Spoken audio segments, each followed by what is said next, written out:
Le 15 mai 2006, 40 alpinistes sont passés devant un homme mourant, et chacun a choisi le sommet.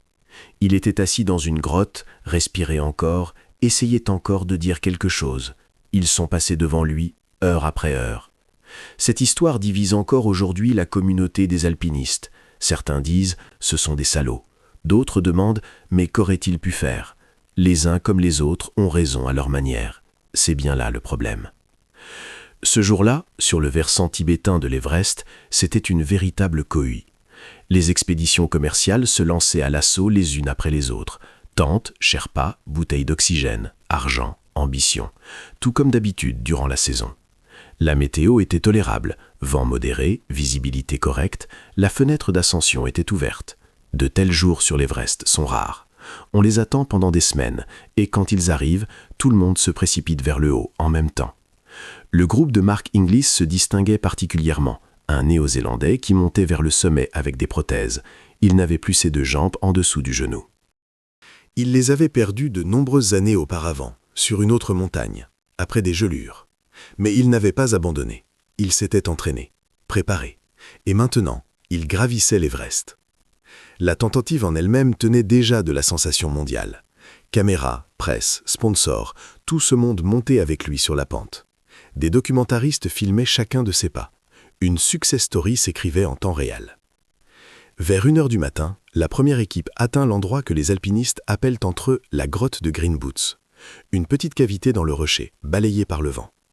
C'est là que repose depuis de nombreuses années le corps d'un alpiniste indien décédé. Celui-là même portant des bottes vert vif.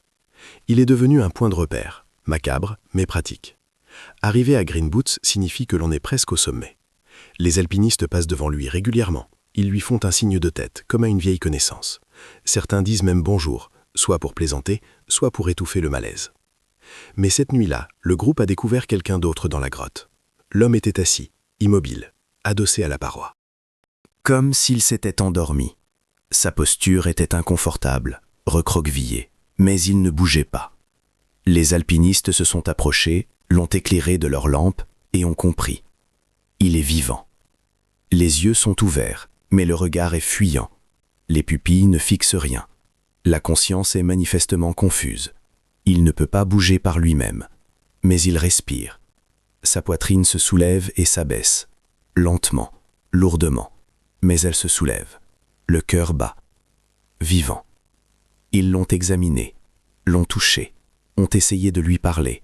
Il n'a pas répondu. Il a marmonné quelque chose, mais les mots étaient méconnaissables. Ses lèvres étaient gercées, couvertes d'une croûte. Sur son visage, des traces de gelure. La peau était déjà noircie par endroits. Ses mains étaient sans gants. Cela a sauté aux yeux immédiatement. À une telle altitude, par un tel froid, sans gants. Ses doigts étaient en mauvais état. Et puis, ils ont pris une décision. Il est déjà impossible de l'aider. C'est ce qu'ils ont décidé. Peut-être que l'un d'eux a hésité, est resté une seconde de trop, a regardé cet homme en pensant « Et si ?» Peut-être que l'un d'eux n'a pas pu dormir ensuite, repassant cette scène en boucle dans sa tête. Mais à ce moment-là, ils ont fait demi-tour et ont continué leur route. Ils ont laissé un homme vivant mourir dans une grotte à côté d'un mort, et ils ont poursuivi l'ascension. Il restait quelques heures avant le sommet. Ils étaient si près. Ensuite est arrivé le groupe turc. Ils ont vu le même homme, se sont arrêtés aussi, ont regardé aussi, ont éclairé avec leurs lampes, se sont dévisagés dans l'obscurité, sous leurs masques, sans presque voir leurs visages respectifs. Et ils sont passés aussi. Ce matin-là, 40 personnes sont passées devant le mourant. 40. Chacun a fait un choix, et chacun a choisi le sommet. L'alpiniste libanais Maxime Chaya l'a remarqué lors de la descente.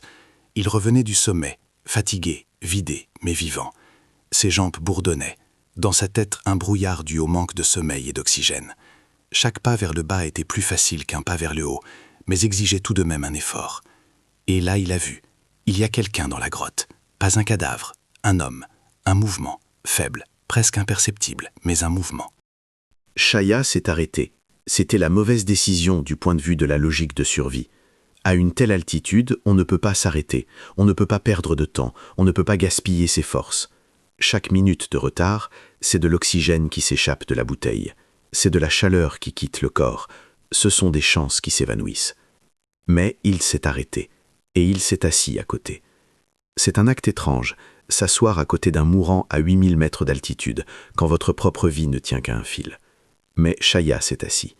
Il a regardé cet homme, a essayé de plonger son regard dans le sien, a essayé de comprendre, y a-t-il quelqu'un là-dedans?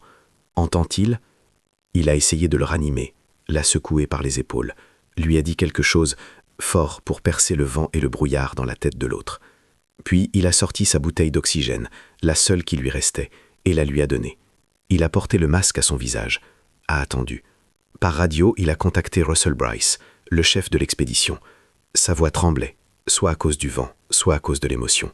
Il a annoncé « Il y a un homme ici, il est mal en point, il a besoin d'aide. » Il est encore vivant. Vous m'entendez? Vivant. Brice n'a pas répondu tout de suite. La pause a duré quelques secondes, mais à cette altitude, les secondes s'étirent. Et quand il a répondu, sa voix était calme, professionnelle, sans émotion. Ne t'attarde pas, ne partage pas ton oxygène. À cette altitude, tu ne peux rien faire pour celui qui ne peut pas marcher seul. Pour descendre un seul homme de cette altitude, il en faut au moins 20. 20 alpinistes préparés, travaillant de concert. Tu n'en as pas 20, tu as que toi.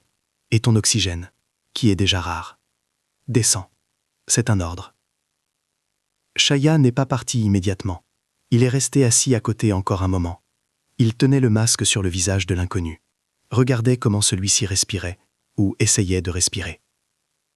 Puis il s'est finalement levé. Ses jambes étaient engourdies. Il a dû rester debout un instant pour retrouver l'équilibre. Puis il a fait un pas. Puis il s'est retourné. L'homme dans la grotte ne bougeait pas. Alors Shaya a continué sa route. Plus tard, des Sherpas se sont approchés de la grotte. Ils descendaient eux aussi du sommet. Expérimentés, endurants, habitués à cette altitude. Ils ont regardé à l'intérieur et ont vu la même chose que tout le monde. Un homme, presque inconscient, presque sans vie. Ils lui ont donné un peu d'oxygène de leur réserve. Un peu, car il n'en avait pas beaucoup. Et alors, il a repris connaissance. Pas totalement, mais assez pour parler. Ses yeux se sont entr'ouverts. Ses lèvres ont bougé. Il a dit, lentement, expulsant les mots avec peine, « Je m'appelle David Sharp. Je fais partie de l'équipe Asian Trekking. » Ils l'ont sorti de la grotte. Cela a demandé des efforts. Il était lourd, mou, ne pouvait pas aider. Ils l'ont assis au soleil, ont essayé de le réchauffer un peu. Le soleil à cette altitude est éclatant, mais ne chauffe presque pas. L'air est trop rare, la chaleur ne tient pas. Mais ils ont essayé. Ils lui ont frotté les mains, lui ont tapoté les joues. Ils ne l'ont pas descendu. Ils n'ont pas pu, ou n'ont pas voulu, ou ont compris que c'était inutile. Ils ne pouvaient pas tenir debout, ne pouvaient pas marcher, ne pouvaient pas s'agripper. La frontière entre ces options, à 8000 mètres d'altitude, devient très ténue, presque invisible. Quand l'expédition est arrivée au camp de base, ils ont apporté la nouvelle. Cet homme de la grotte est mort. L'enquête a établi son identité. David Sharp, 34 ans, britannique, ingénieur de formation, alpiniste solitaire par conviction.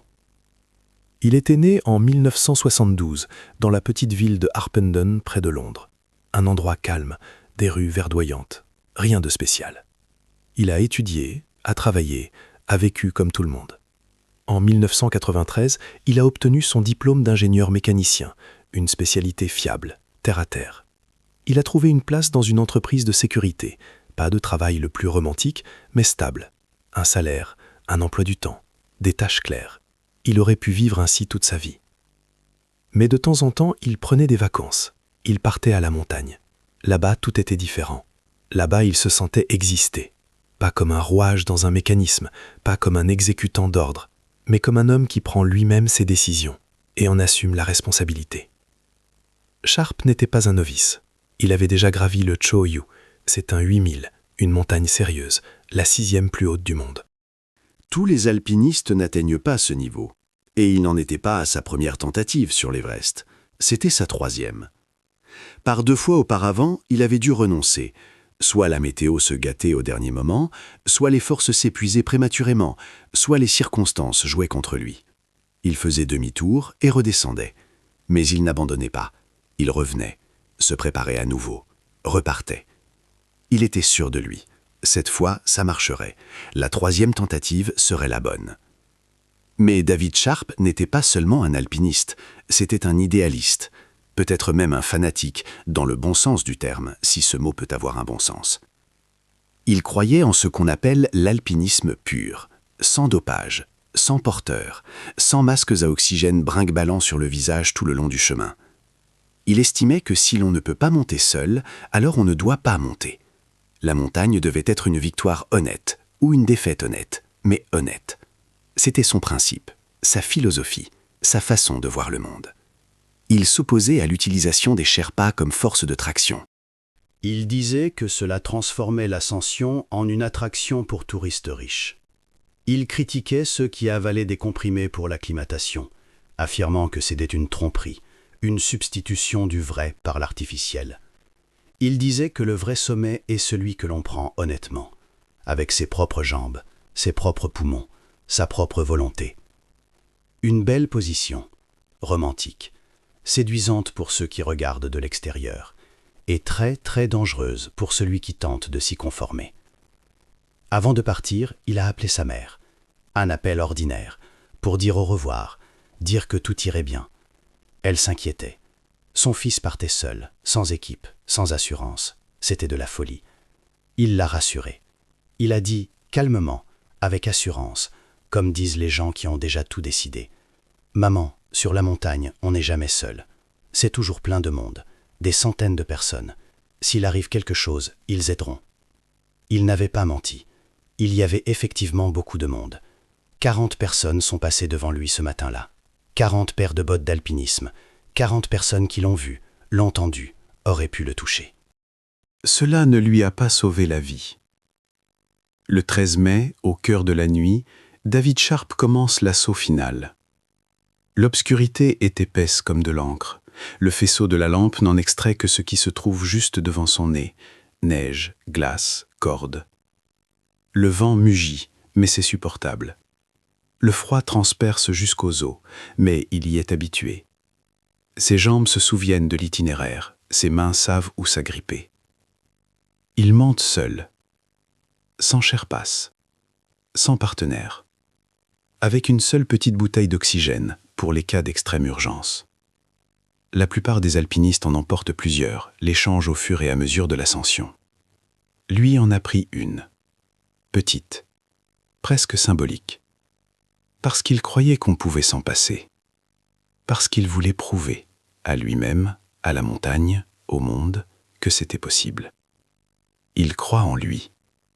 Il a déjà été proche du but 2 fois. Il connaît l'itinéraire, chaque virage, chaque crevasse, chaque passage dangereux. Il est prêt. Physiquement, moralement, techniquement. Prêt. A-t-il atteint le sommet? On ne le sait toujours pas avec certitude. Le 14, il a été aperçu haut sur la pente, au-dessus du 3e ressaut. Il bougeait encore, lentement, d'une lenteur atroce, mais seul, vers le haut, pas vers le bas, vers le haut. Chaque pas était un effort, chaque mètre, une victoire, ou du moins, c'est ce qu'il lui semblait. À un moment donné, il a compris que ses forces s'épuisaient, ou ne l'a pas compris. À une telle altitude, le cerveau fonctionne bizarrement. L'oxygène manque, les neurones ralentissent, les pensées s'engluent comme des mouches dans du miel. Des décisions évidentes en bas semblent facultatives en haut. Faut-il faire demi-tour? Oui, sans doute. Plus tard, encore un peu, et après, encore un pas. Quoi qu'il en soit, il a commencé à descendre. Trop tard. Il a atteint la grotte de Green Boots et s'est assis. Ses jambes ne le portaient plus, ses mains ne lui obéissaient plus. Il a glissé le long de la paroi et est resté là, assis. À côté de lui gisait encore, celui de l'alpiniste indien mort en 1996 lors de la célèbre tragédie. À l'époque, une tempête avait frappé plusieurs expéditions d'un coup. Anatoly Boukriev sortait les gens de la neige dans l'obscurité totale, certains avaient survécu, d'autres non. L'Indien aux bottes vertes n'avait pas survécu. Et depuis, il restait là. 10 ans. Un monument de glace à l'erreur d'un autre. ou à la malchance d'un autre, ou simplement à la mort d'un autre. David Sharp s'est assis à côté de lui, s'est adossé au rocher, a fermé les yeux. Pas tout de suite. Il a d'abord regardé ce corps, ces bottes, cette pose figée. Il a regardé et, sans doute, a pensé ou a essayé de penser. Et puis, il a fermé les yeux. Il a passé plusieurs heures dans cette grotte. Des heures longues, terribles, à la frontière entre la vie et la mort. Des gens passaient, beaucoup de gens. Il entendait des voix, étouffées, déformées par le vent et sa propre semi-inconscience. Il voyait la lumière des lampes, des éclairs blancs et crus dans l'obscurité.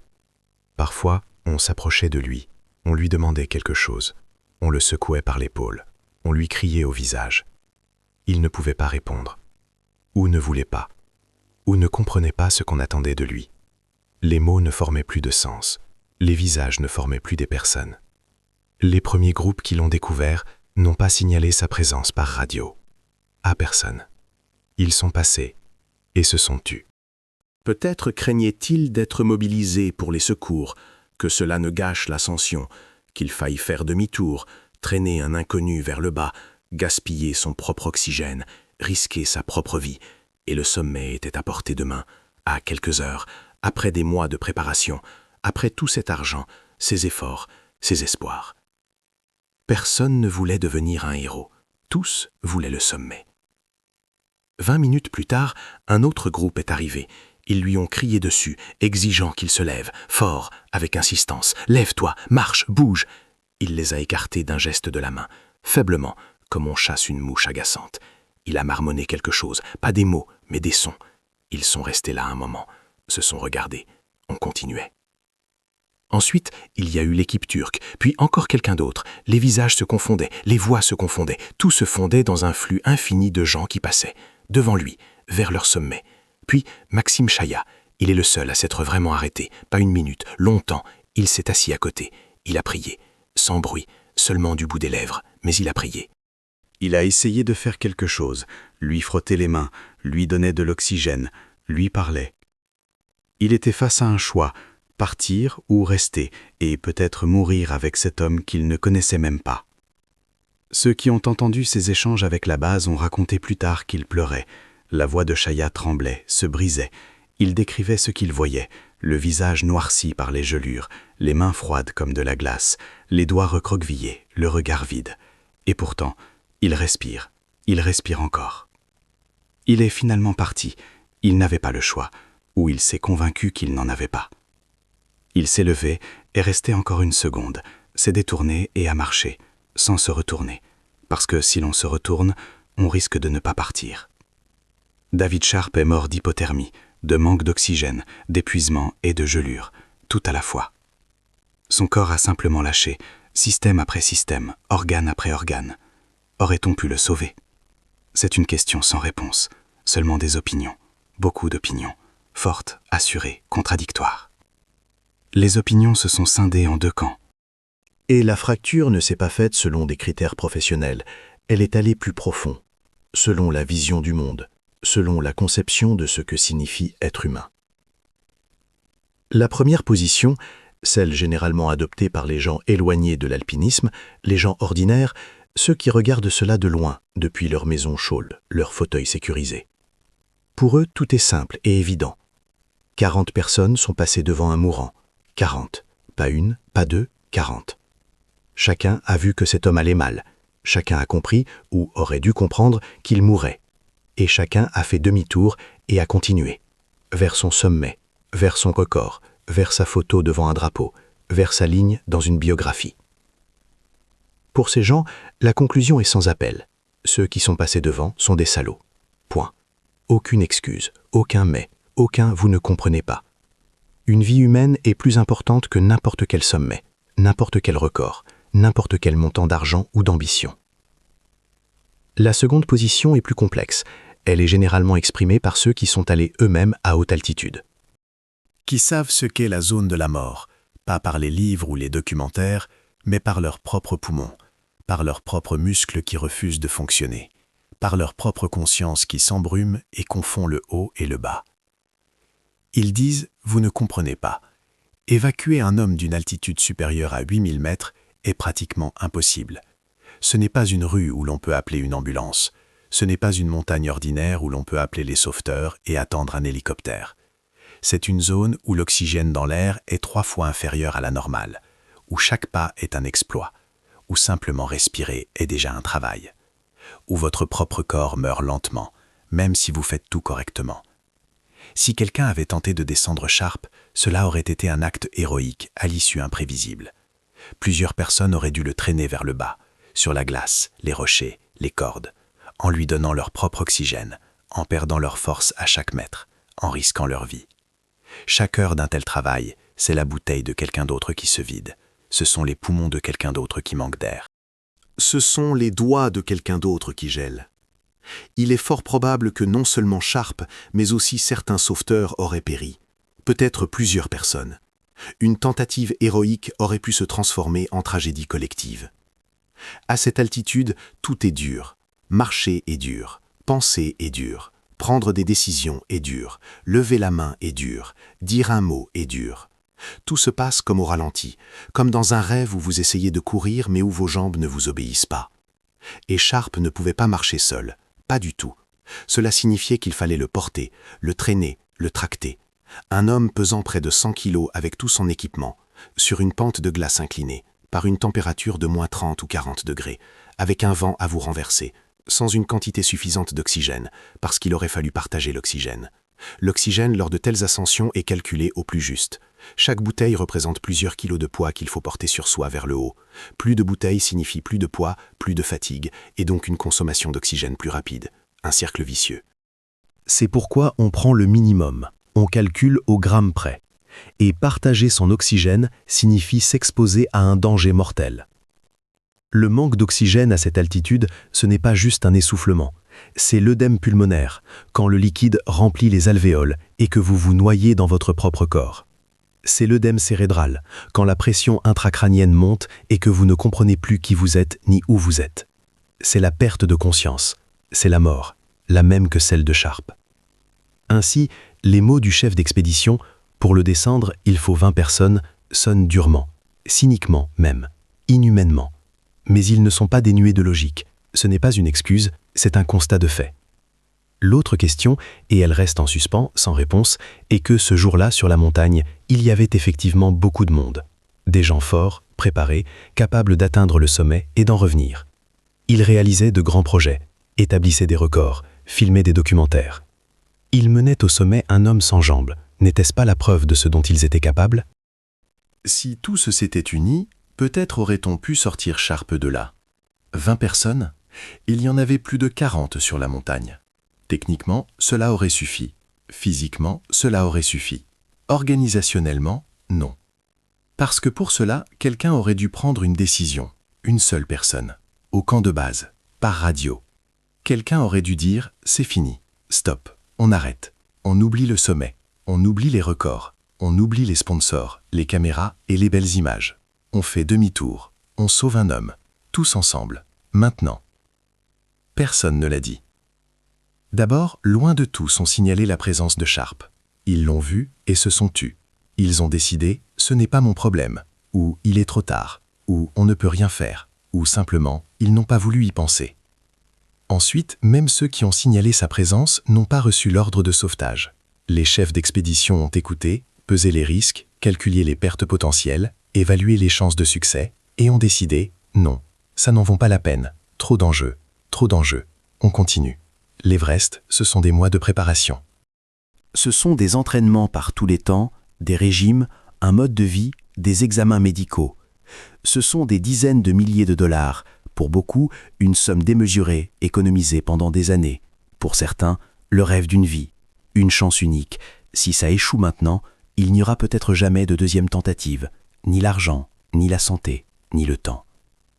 Renoncer à l'ascension à 2 pas du but est insupportablement difficile, presque impossible. C'est comme faire demi-tour à 1 mètre du ruban d'arrivée après un marathon de plusieurs années. Et il y a aussi une règle tacite parmi ceux qui pratiquent la haute montagne, un code non écrit. Au-dessus de 8000 mètres, c'est la zone de la mort. Là, chacun est pour soi. Tu as pris la décision de monter, Tu es responsable de ta propre vie. Tu as évalué les risques et tu les as acceptés. Si tu meurs, c'est la conséquence de ton choix, de ton erreur, de ton excès de confiance.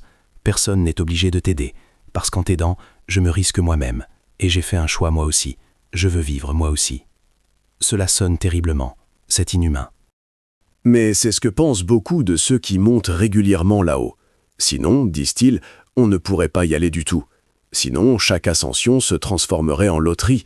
On a de la chance, ou on doit sauver quelqu'un et mourir soi-même. Sir Edmond Hillary, le premier homme à avoir gravi l'Everest, le pionnier, la légende, était furieux. Il s'est exprimé publiquement, durement, sans mâcher ses mots et sans se soucier de diplomatie. Lors de notre expédition, personne n'aurait laissé un homme mourir sous un rocher. Nous nous serions arrêtés, nous aurions fait tout notre possible, nous aurions pris des risques. Mais aujourd'hui, les gens veulent atteindre le sommet à n'importe quel prix, n'importe lequel, y compris une vie humaine. Ce n'est pas de l'alpinisme, c'est autre chose. C'était une déclaration forte, lourde, venant d'un homme dont l'opinion en alpinisme pesait plus que celle de tous les autres réunis. Quand Hillary parlait, tout le monde écoutait. Les derniers mots de David Sharp, ceux qu'il a réussi à dire aux Sherpas avant de perdre définitivement connaissance, ont été « Je m'appelle David Sharp, je fais partie de l'équipe Asian Trekking. Je veux juste dormir. » Il est mort au matin du 16 mai, silencieusement, sans lutte. Il s'est simplement endormi et ne s'est pas réveillé. Si l'on fait le compte, les sauveteurs avaient un créneau temporel, plusieurs heures, peut-être plus. 40 personnes sont passées en une journée. Cela signifie qu'il y avait assez d'alpinistes forts sur la montagne. Physiquement assez, techniquement assez, organisationnellement, non. Volontairement, non. La volonté de sacrifier le sien pour celui d'un autre, non. La plupart d'entre eux étaient des clients commerciaux. Ils avaient payé des compagnies et des Sherpas pour qu'on les monte là-haut. C'est un service, un voyage touristique de classe extra. Dans ces groupes, les décisions sont prises par les guides, des professionnels responsables de la sécurité. Et les guides sont souvent eux-mêmes des Sherpas. Et les Sherpas ont leur propre rapport à la mort, particulier, calme. Ils ont grandi dans les montagnes.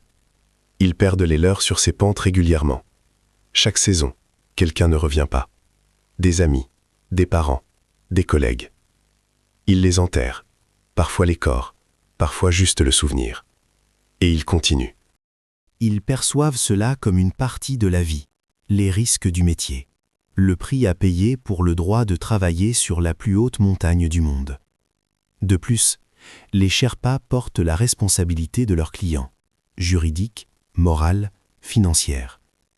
Si l'un des clients meurt pendant une opération de sauvetage organisée par les Sherpas, il y aura des problèmes, de gros problèmes, avec la loi, avec la compagnie, avec les familles des victimes, des poursuites judiciaires, des compensations, des pertes de réputation, la fin d'une carrière. Et il y a autre chose, simple et cynique. Les clients payent pour le sommet, pas pour l'héroïsme, pas pour le sauvetage d'inconnus, pas pour des exploits moraux, pour le sommet, pour la photo devant le ciel, pour le droit de dire « j'y étais ». Les affaires sont les affaires.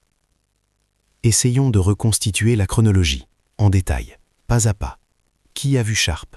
Quand précisément? Quelle a été la réaction? Qu'a-t-on dit? Qu'a-t-on fait?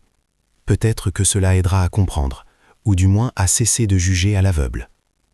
Expédition IMEX, premier groupe, le 14 mai, vers 1h du matin. Une obscurité totale. Seules les étoiles brillent au-dessus, éclatantes comme nulle part ailleurs sur Terre.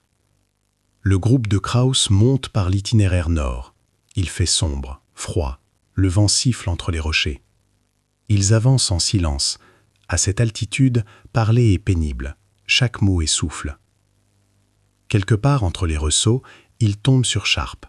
Il bouge encore, lentement, mais par lui-même.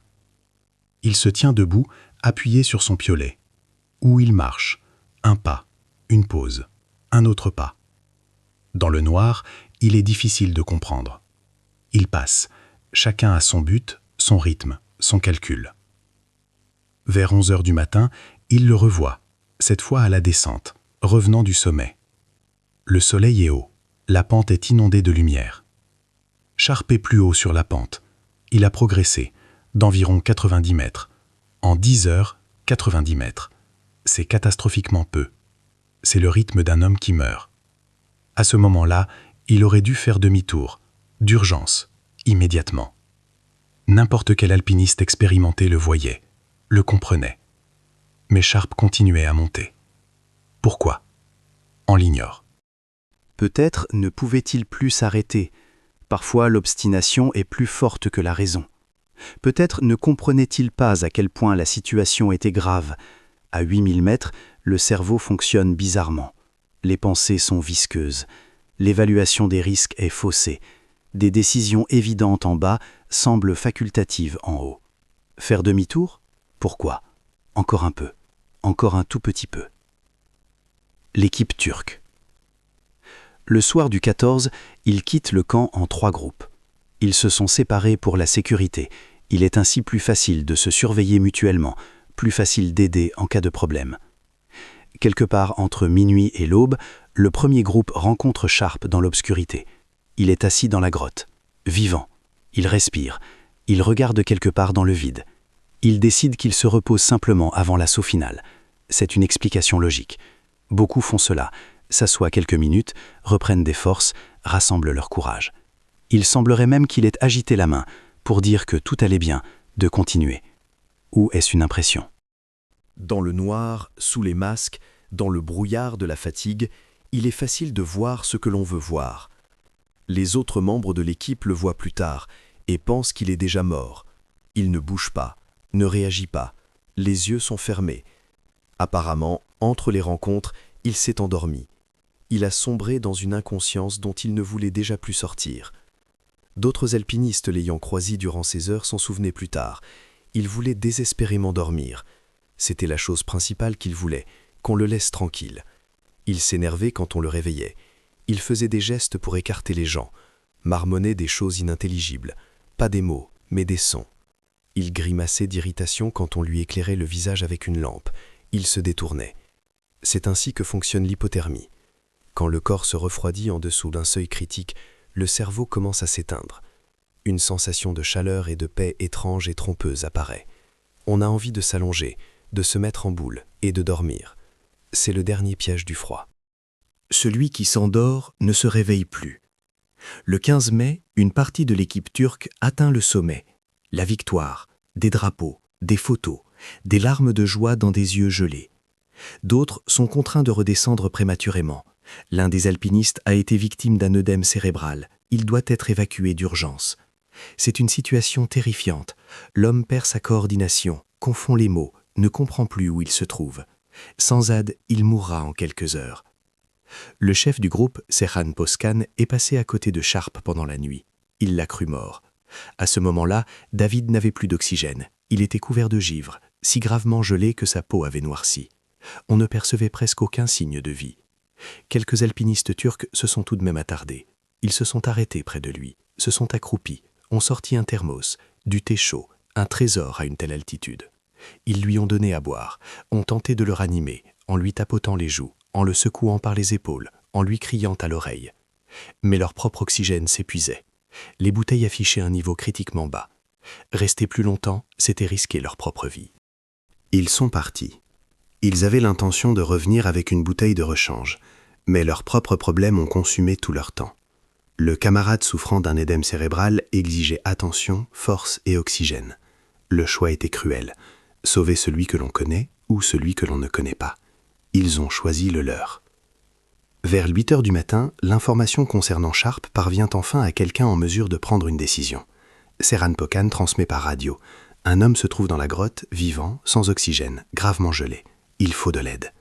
2 autres Turcs montent vers lui, nettoient son masque givré. Il s'était couvert d'une couche de glace à cause de la respiration. Il est presque impossible de respirer à travers. Ils essaient de lui donner un accès normal à l'oxygène. Mais leurs propres réserves sont à 0. Les aiguilles des manomètres sont dans la zone rouge. Ils partent eux aussi. On ne leur laisse pas le choix. Expédition IMEX, 2e groupe. Maxime Chaya est libanais, l'un des alpinistes les plus forts du Moyen-Orient. Mark Inglis est néo-zélandais, amputé des 2 jambes portant des prothèses, la grande star de l'expédition. Wayne Alexander, Marc Vertu. Le guide expérimenté Mark Woodward, un professionnel avec de longues années d'expérience. Le Sherpa Phurba Tashi, grimpeur légendaire, ayant gravi l'Everest plus de 20 fois. Le 14 mai, vers minuit, il quitte le camp d'altitude à 8200 mètres, le dernier effort, jusqu'au sommet, quelques heures d'ascension verticale. L'humeur est au beau fixe, autant que cela soit possible, dans la zone de la mort. Ils sont prêts. Ils y arriveront. Eux aussi rencontrent Sharp, dans la grotte. Il respire. On le voit à la vapeur qui s'échappe de sa bouche. Mais il ne bouge pas, inconscient. Son visage est terrifiant, sombre, boursouflé, couvert de givre. Les gelures sont graves, du 3e ou 4e degré. Ses mains sans gants sont violacées, presque noires au bout des doigts. Woodward s'arrête, regarde, sort sa radio, contacte Brice au camp de base. Il rapporte la situation, brièvement, factuellement, sans émotion. Il reçoit une réponse, reste longtemps silencieux. Puis dit, à voix basse, presque dans un murmure, dans le vide, vers nulle part. Comme un aveu, nous ne t'aiderons pas. Plus tard, en interview, Woodward reconnaîtra « Le choix fut difficile. La nuit, il lui arrive encore de voir ce visage. Mais la sécurité de sa propre équipe était la priorité. Il était responsable des vivants, de ceux qui marchaient à ses côtés, de ceux qui étaient attendus à la maison. » Shaya atteint le sommet à 8 heures du matin. Il se tient là, contemplant le monde d'en haut, les nuages sous ses pieds, les montagnes alentour, comme les vagues d'un océan figé. Il l'a fait, le sommet. Sur le chemin du retour, à nouveau la grotte, à nouveau Sharp. Shaya s'arrête. Il ne peut pas passer à côté une deuxième fois. Quelque chose en lui se brise, ou, au contraire, ce qui doit s'activer chez un homme à la vue d'un autre homme qui meurt, se déclenche.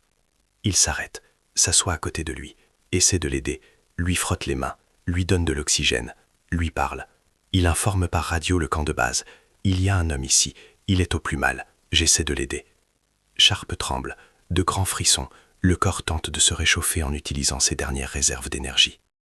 Il porte de minces gants en laine, presque inutiles à cette altitude.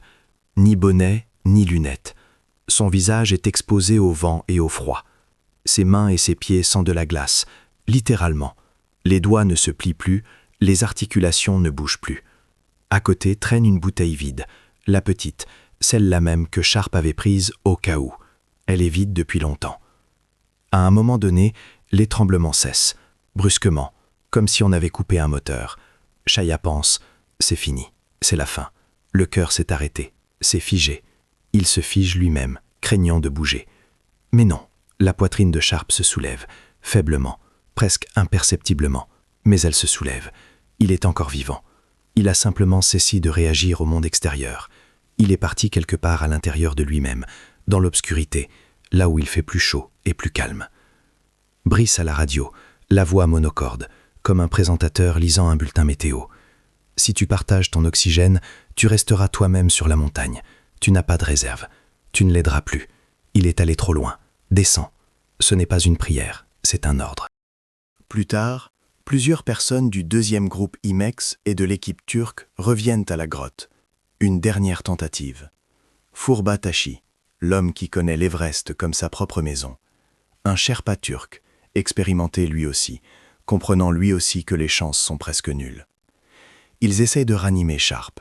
Ils trouvent quelque part une bouteille de rechange, une bouteille inutilisée, abandonnée ou perdue par quelqu'un d'autre. Ils lui donnent de l'oxygène, ouvrent la valve au maximum, regardent le gaz pénétrer dans le masque. Ils lui tapotent les mains, les jambes, pour faire circuler le sang, tentent de le faire boire, apportent de la neige fondue, la versent dans sa bouche goutte à goutte. Sharp ouvre parfois les yeux, des yeux troubles, qui ne voient pas, mais il les ouvre. Il prononce quelques mots, indistinctement, comme à travers du coton. Son nom, le nom de sa compagnie. Je veux dormir. Ils essaient de le mettre debout, le prennent sous les bras, le tirent vers le haut. Il ne peut pas tenir debout, pas du tout. Ses jambes se dérobent, son corps s'affaisse. Même avec du soutien, il ne peut pas. Ses muscles ont lâché. Ses articulations ne tiennent plus. Il est comme une poupée de chiffon, lourde, maladroite, sans volonté. Alors ils le sortent de la grotte, au soleil, pour le réchauffer ne serait-ce qu'un peu. À cette altitude, les rayons sont éclatants. Ils brûlent les yeux, mais ne chauffent presque pas. L'air est trop raréfié. Mais ils essaient. C'est tout ce qu'ils peuvent faire. Essayer.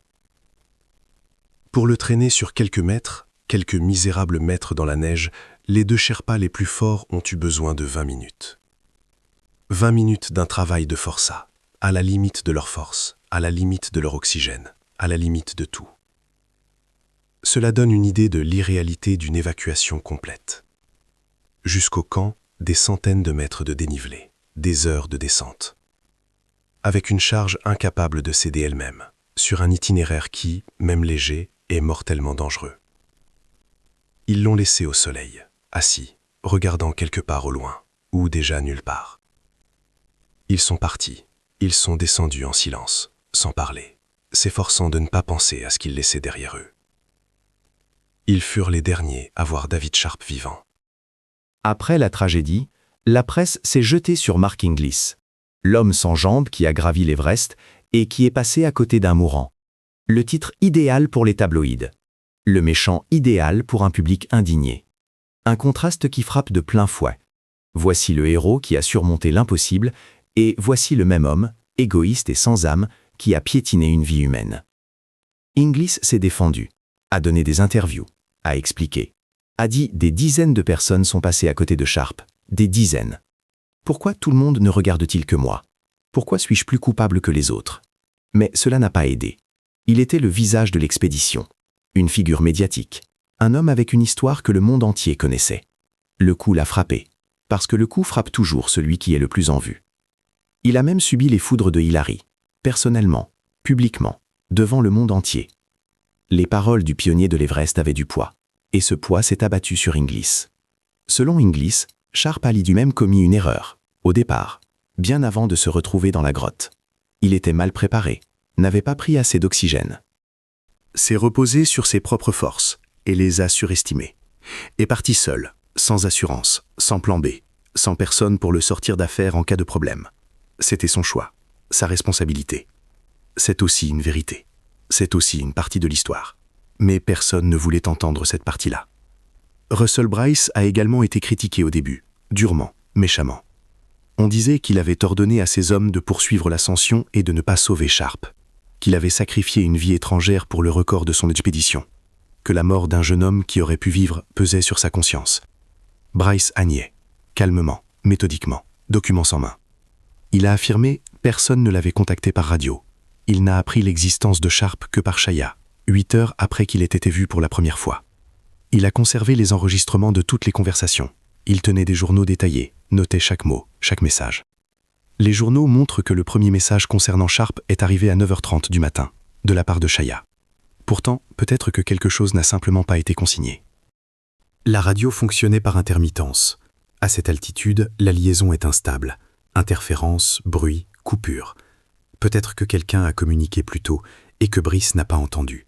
Ou a entendu mais n'a pas noté. Ou a noté mais a perdu l'enregistrement. On ne le saura jamais plus. Inglis a dit plus tard dans un film documentaire, avec lassitude, comme quelqu'un qui répète la même chose pour la 100e fois. Autant que je m'en souvienne, j'ai établi le contact. J'ai informé. J'ai dit que je voyais un homme en mauvais état. Mais je ne pouvais rien faire pour lui.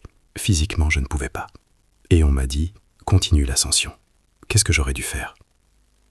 Le Néo-Zélandais Jenny McGuinness était également sur cette montagne ce jour-là. Il connaissait Sharp personnellement, pas seulement de vue. Ils étaient amis, ils avaient travaillé ensemble. En 2002, ils avaient dirigé ensemble une expédition au Shōyu. Une expédition réussie. Tous étaient revenus vivants, plusieurs avaient atteint le sommet. En 2003, McGuinness avait rejoint Sharp pour une expédition à l'Everest. À l'époque, il n'avait pas eu de chance avec la météo et avait dû battre en retraite. En 2006, McGuinness lui avait proposé de repartir ensemble, encore une fois, comme avant. Sharp a refusé. Il voulait y aller seul. Il voulait prouver quelque chose à lui-même, ou au monde, ou à la montagne. Quelque chose qui ne peut être prouvé qu'en solitaire. McGuinness a vu comment un Sherpa nommé Dawa, expérimenté, fort, fiable, a essayé pendant 1 heure entière de forcer Sharp à bouger, lui a donné de l'oxygène, l'a secoué, l'a supplié, l'a tiré par les bras, lui a crié au visage. 1 heure entière, à une altitude où chaque minute compte. Mais Sharp ne pouvait pas tenir debout, pas du tout. Même en s'agrippant aux épaules d'un autre, ses jambes n'obéissaient pas, son corps n'obéissait pas. Dawa a dû partir. Son propre oxygène s'épuisait. Sa propre vie était en danger. Selon McGuinness, Sharp ne s'attendait pas à ce qu'on le sauve, et il ne le voulait pas. Il connaissait les règles. Il savait que dans la zone de la mort, chacun est livré à lui-même. Il l'acceptait. Dans le documentaire « Mourir pour l'Everest », on entend ces mots, enregistrés plus tôt, avant la tragédie, quand il était encore en vie et faisait des projets. « Je ne voudrais pas que quelqu'un risque sa vie pour moi. Ce ne serait pas juste. J'ai choisi cette voie moi-même. J'en porte moi-même la responsabilité. » Peut-être le disait-il sincèrement. Peut-être y croyait-il, là-bas, en bas, au chaud. Peut-être ne se représentait-il tout simplement pas ce que c'est que de mourir dans une grotte pendant que des gens passent, des dizaines de personnes, et personne ne s'arrête. En altitude, tout prend un autre aspect. Les principes qui semblaient inébranlables s'estompent. La philosophie qui paraissait belle se transforme en sentence. Toute l'année 2006, le corps de David Sharp est resté dans la grotte, à côté des bottes vertes, 2 cadavres dans la même cavité rocheuse, un point de repère macabre pour ceux qui passaient. Chaque expédition, chaque groupe, chaque solitaire, tous passaient par là, les voyaient, s'efforçaient de ne pas regarder, continuaient leur route. En 2007, les proches de Sharp ont formulé une demande. Ils voulaient récupérer le corps. Enterrer leur fils dignement, chez lui, en Angleterre, dans un cimetière où l'on peut venir déposer des fleurs. C'est un souhait compréhensible, humain. Mais redescendre un corps d'une telle altitude est une expédition en soi, coûteuse, dangereuse, nécessitant des hommes, du temps, des ressources. Personne ne s'en est chargé gratuitement. Et pour payer, il n'y avait personne, ni de quoi. Tout ce que l'on a pu faire, c'est pousser le corps dans une crevasse, l'écarter du sentier, pour qu'il ne reste pas à la vue de tous, pour que les prochains alpinistes ne regardent pas son visage, pour qu'il ne pose pas de questions, pour qu'il puisse passer sans y penser. David Sharp est toujours là-bas, sur la montagne qu'il voulait conquérir, pour toujours. Cette histoire n'apporte pas de réponse simple. Elle ne permet pas de diviser le monde en noir et blanc, en héros et en méchants, en juste et en coupable. Tout est mélangé, tout est flou, tout est nuance de gris. Il y a les guides qui ne voulaient pas interrompre l'ascension, qui ne voulaient pas risquer leurs clients, ceux qui avaient payé et leur avaient confié leur vie. Ils avaient des contrats, des calendriers, des obligations, des mois de préparation, l'argent des autres, beaucoup d'argent, les rêves des autres qu'ils avaient promis de réaliser. Renoncer à tout cela pour un inconnu est une décision dont tout le monde n'est pas capable, peut-être presque personne, peut-être absolument personne, si l'on est honnête. Il est facile de juger, assis chez soi, facile de dire « je réagis autrement », mais là-bas, à 8000 mètres d'altitude, dans le froid et l'obscurité, quand votre propre oxygène s'épuise, vous ne savez pas comment vous auriez agi. Personne ne le sait, tant qu'il n'y est pas. Et il y a David Sharp, qui a décidé lui-même d'y aller seul, sans Sherpa, sans partenaire, sans sécurité, presque sans oxygène, parce que c'était contre ses principes, qui a continué à monter alors qu'il était déjà clair qu'il n'aurait pas la force de redescendre, quand chaque pas se faisait au prix de la douleur et de l'effort, quand le corps criait « Stop, ça suffit, fais demi-tour », il n'a pas écouté. Il a continué à monter coûte que coûte, vers son sommet, vers son principe, vers sa mort. Ce qui lui est arrivé est, à bien des égards, la conséquence de son propre choix. Il n'y a pas eu d'ouragan pour le prendre dépourvu, pas de tempête soudaine pour changer tous les plans, pas d'accident que personne n'aurait pu prévoir. Il s'est simplement surestimé, n'a pas calculé ses forces, n'a pas calculé son oxygène, n'a pas calculé la distance entre ses ambitions et ses capacités. Qui est coupable ? Les 40 personnes qui sont passées à côté, ou l'homme seul qui a décidé qu'il s'en sortirait par lui-même? Le système qui a transformé l'ascension en business, ou la philosophie qui a romancé la solitude au seuil de la mort? Ceux qui ne se sont pas arrêtés, ou celui qui n'a pas demandé d'aide? Il n'y a pas de réponse univoque, et sans doute il n'y en aura jamais. Il ne reste que cette question, suspendue dans l'air raréfié à 8000 mètres d'altitude, sans réponse, comme le corps dans la grotte, comme l'homme qui voulait seulement dormir.